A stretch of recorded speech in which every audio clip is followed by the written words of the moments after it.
ही से मैंने अर्ज किया कि कप्तान की वफाक और सूबों से नुमाइंदगी खत्म होने के बाद अब पाकिस्तान तहरीक इंसाफ की फवाद चौधरी की जो गिरफ्तारी आई है ये सबसे बड़ी गिरफ्तारी है।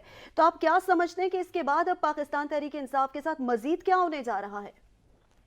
देखिए मजीद अब आप देख लें, आजम शवाती के ऊपर केसेस 2 दफा उन्हें गिरफ्तार किया गया, बल्कि 2 दफा भी नहीं, आप उनको 4 दफा शुमार करें क्योंकि 2 दफा इस्लामाबाद पुलिस ने गिरफ्तार किया, फिर बलूचिस्तान ले जाया गया, फिर ले जाया गया। शहबाज गिल के ऊपर भी 2 दफा मुकदमात कायम हुए। हमाद अजहर से लेके बाकी कई लोगों के ऊपर मुकदमात बने, उनके घरों पर रेड किए गए।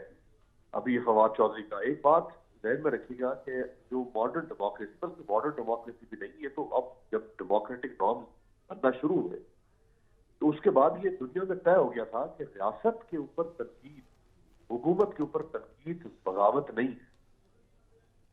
ये बादशाहों के जमाने में हुआ करता था कि आप बादशाह के ऊपर तनकीद नहीं कर सकते। अब किंग इज न्यू।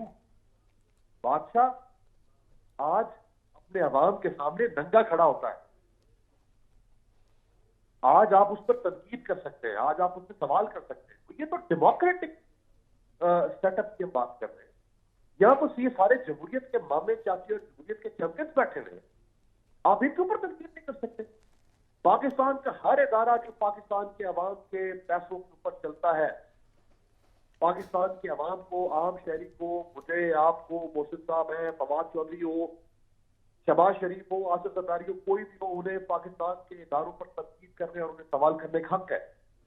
बरतानवी अदालतें इसके ऊपर फैसले दे चुकी हैं कि हुकूमतों पर तनकीद करने से बगावत नहीं होती है। हाँ, कुछ खास ऐसा पैराया हो सकता है जिस पैराए में आप अगर तनकीद की नौयत ऐसी हो सकती है जिसके ऊपर आप बहस कर सकते हैं कि क्या ये तनकीद होनी चाहिए या ये नहीं होनी चाहिए। लेकिन आप तो मुल्क के अंदर एक हरासानी का माहौल कायम कर रहे हैं।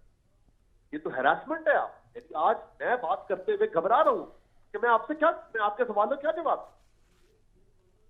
रियासत की बुनियादी जिम्मेदारी है कि वो अपने शहरियों के लिए कंड्यूसिव एनवायरनमेंट क्रिएट करें, एक ऐसा साजगार माहौल जिसमें शहरी अपनी रियासत के खिलाफ अपने जज्बात को वेंटिलेट करते हुए इत्मीनान महसूस करें, तकवीयत महसूस करें, घबराहट महसूस न करें, हरासियत महसूस न करें। मैं तो डर रहा हूं कि मैं आपके सवाल का क्या जवाब दूं। अभी आधे घंटे के बाद मुझे उठा के ठोक देंगे। या तो ठोकने का काम चल रहा है ना पिछले 9.5 महीने, और उससे पहले भी खैर ऐसा ही था। लेकिन फर्क एक ये है कि इमरान खान पहली बार इक़्तिदार में आए थे, उनको पता नहीं था कि जुल्म और ज्यादती करने का अंजाम क्या हो। उनके दौर में मोहसिन बेग के साथ क्या हुआ, उनके दौर में उनके सियासी मुखालिफिन के ऊपर बाज जो गलत मुकदमात बने वो अपने नौयत की गलत मुकदमात थे। लेकिन ये तो तजर्बाकार लोग, ये तो बार बार विक्टिमाइजेशन कहकर इक़्तिदार में आए। इन्होंने तो मुशर्रफ की विक्टिमाइजेशन बर्दाश्त, पीपल्स पार्टी ने ज़ियाउल की विक्टिमाइजेशन बर्दाश्त, इन्होंने फिर एक दूसरे की विक्टिमाइजेशन बर्दाश्त।